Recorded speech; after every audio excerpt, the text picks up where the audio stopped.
Here's some good news coming out of Australia as the land down under scores some milestones in the fight against HIV/AIDS.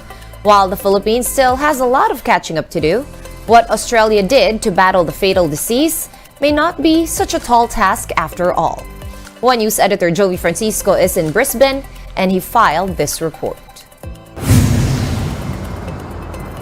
Landmarks and bridges in Brisbane were lit red to reflect the universal color of HIV and AIDS awareness. This also serves as the city's warm welcome for the thousands of delegates attending this year's International AIDS Conference.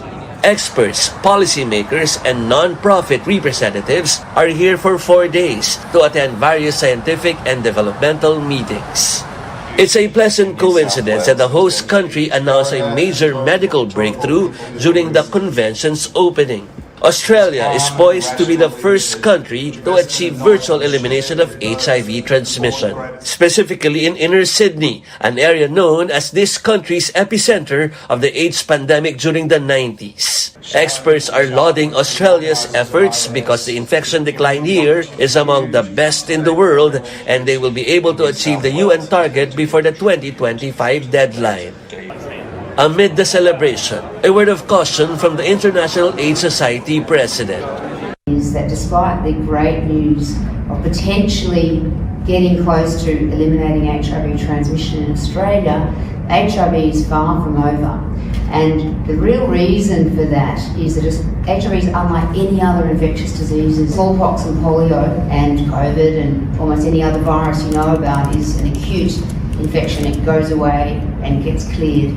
With HIV, of course, it's a chronic infection. That needs sustained investment, not just to provide the drugs, but to provide the care that people need to be on lifelong treatment and the associated comorbidities that go along with HIV.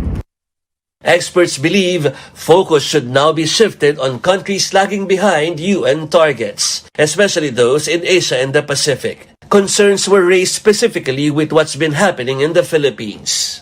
A staggering 237% increase of infections from 2010 to 2021, with almost 15,000 new cases added to the list last year.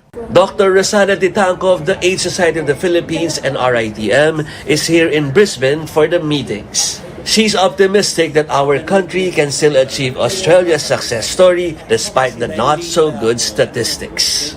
Ang importante, may plano, may vision, may target, merong parang konkretong outcome na susundan. Yung numbers na gusto nating ma-reach natin at paano natin yan ma-reach in a concrete way. Hindi po pwede na yung packets of intervention.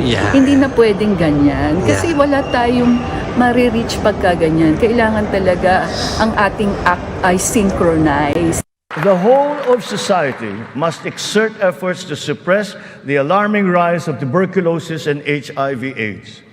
To stem the tide, the strategic plan is to ensure early diagnosis and treatment and ample testing sites and medications. Delegates from the Philippines witnessed the good news of Australia's victory against HIV/AIDS. They believe that we can also achieve the same success in our country even if we will need a lot of catching up to do.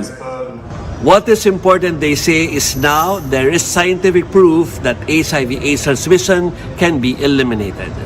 Reporting from Brisbane, Australia, Joey Francisco, we are One News.